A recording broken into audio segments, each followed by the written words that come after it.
Commission of Pakistan अपनी appeal दायर करने आई हूँ NA 151 की, और मेरे साथ बैरिस्टर तैमूर मलिक हैं। ये भी अपने एडिशनल डॉक्यूमेंट्स फाइल करने आए हैं। इनकी अपील फाइल हो चुकी है। हम इस मुल्क में आइन में और जो कानूनी कार्रवाई है और जो कानूनी प्रोसेस है उसमें यकीन रखते हैं।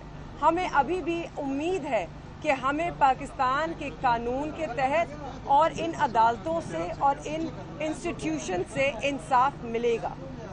आपके सामने है कि हम इसको धांधली नहीं नाम दे रहे, ये धांधली नहीं हुई है। इलेक्शन में डाका डाला गया है अवाम के मैंडेट पर, और इस हाईजैकिंग के खिलाफ हम आए हैं इलेक्शन कमीशन ऑफ पाकिस्तान के पास अपने फॉर्म 45 मुकम्मल तौर पर लेकर। हमारे जो ग्राउंड्स हैं वो बहुत ही सिंपल हैं। फॉर्म 45 और फॉर्म 47 में बहुत बड़ा तजाद है। फॉर्म 45 एक हतमी रिज़ल्ट होता है पोलिंग स्टेशंस का, फॉर्म 45 की जमा है वो फॉर्म 47 बनता है। उनमें तजाद हो नहीं सकता।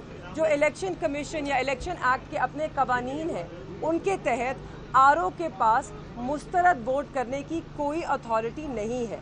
तो अगर फॉर्म 45 पर जैसे कि मेरे हलके में सिर्फ 4000 रिजेक्टेड वोट था, तैमूर साहब के हलके में भी इसी तरह बहुत कम रिजेक्टेड वोट था, मगर फॉर्म 47 में इनके हलके में 13,000 रिजेक्ट हो गए, मेरे हलके में 16,500 वोट रिजेक्ट हो गए। तो किस अथॉरिटी के तहत RO साहब ने रिजेक्ट किए? उनके पास तो वोट आता ही नहीं है खुलने के लिए। वो रिजेक्टेड वोट्स को देख सकते हैं कि इसमें कुछ गलती तो नहीं है। रिजेक्टेड वोट कम हो सकता है, कभी बढ़ नहीं सकता। तो हम ये जवाबात चाहते हैं क्योंकि हमारा मानना है कि ये एक इलीगल कार्रवाई हुई है in violation of the very act of the election act 2017 की वायलेशन, खिलाफ वर्जी हुई है। ECP हमें उम्मीद है इस पर नज़रसानी करेगी और इसको दुरुस्त करेगी। ये अब एक सिर्फ क्लरिकल एरर नहीं है। जो पैटर्न हमारे सामने आया है उससे जाहिर होता है कि इंटेंट मैलिफाइडी थी, और इसलिए हम चाहते हैं कि उसे दुरुस्त किया जाए। शुक्रिया। मैं इसमें सिर्फ मज़ीद ये ऐड करूँगा कि हमने अर्ली हियरिंग की भी एप्लीकेशन दी है। ये मामला जो है टाइम सेंसिटिव हैं। 20 तारीख दी जा रही है। अब जो अपीलें फ़ाइल हो रही हैं या फ़ाइल हो चुकी हैं उनके अंदर ये मामला तो आज रात 12 बजे तक इनको बैठ के इसके ऊपर फैसले करने चाहिए। ROs को उनके सारे जो दस्तावेज़ात हैं उनके साथ यहाँ तलब करना चाहिए, रिकॉर्ड का हिस्सा बनाना चाहिए। हम दोनों ने ये भी दरख्वास्तें दी हैं कि हमारे ROs के पास जो फॉर्म 45 मौजूद हैं उनको लाकर रिकॉर्ड का हिस्सा बनाया जाए कि उनके अंदर मज़ीद तब्दीलियाँ ना की जा सकें। कोई प्रिजाइडिंग ऑफिसर्स या पोलिंग एजेंट्स जो हैं हमारे हल्के NA 151 और NA 148 के, उनमें तब्दीलियाँ मज़ीद ना की जा सके।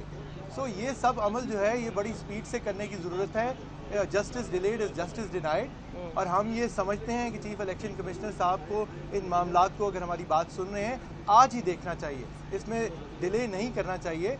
हमारे यहाँ जो बैलेट स्टफिंग हुई होगी वो तो अपनी जगह है, लेकिन मेरे खिलाफ साबिक वज़ीर आज़म को 104 वोटों की लीड है, उनके साहबजादे की मेहरबानो कुरैशी साहिबा के आगे चंद हज़ार की लीड है, जबकि असल में हम दोनों 6000 से ऊपर लीड से दोनों सीटें जीत चुके हैं। और ये खाली हमारे फॉर्म 45 नहीं कहते, जो हमारे दूसरे हरीफ हैं, सियासी हरीफ जो हमारे और जो रिटर्न कैंडिडेट डिक्लेयर किए गए उनके बाद तीसरे नंबर पे आते हैं नून लीग के उम्मीदवार, वो भी यही कहते हैं। उनके फॉर्म 45 के मुताबिक भी हम जीते हैं। जो दूसरी जमात है जो पूरी पाकिस्तान में हमें कह रही है कि हम आपको फॉर्म 45 दे देंगे, उनके उम्मीदवार भी यही कहते हैं कि हम दोनों मुल्तान से अपने हलकों से जीत चुके हुए हैं। सो इन मामलात को देखने की ज़रूरत है। हमें RO के दफ्तर तक रसाई नहीं दी गई, फॉर्म 47 तश्कील दिए गए हमारी गैर मौजूदगी में। मेरे केस में तो फॉर्म 47 दूसरी दफ़ा भी जारी हो चुका है।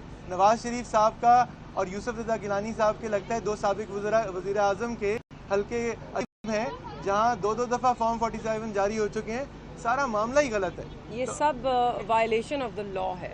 और मैं सिर्फ आखिर में ये कहना चाहती हूँ, ना तैमूर यहाँ पर एक सीट के लिए लड़ रहे हैं, ना मैं यहाँ पर एक सीट के लिए लड़ रही हूँ। हम यहाँ आए हैं अपने वोटर के हक का दिफा करने। उन्होंने जो हमें वोट दिया वो उनकी अमानत हमारे पास है, हम उस अमानत में खयानत नहीं होने देंगे।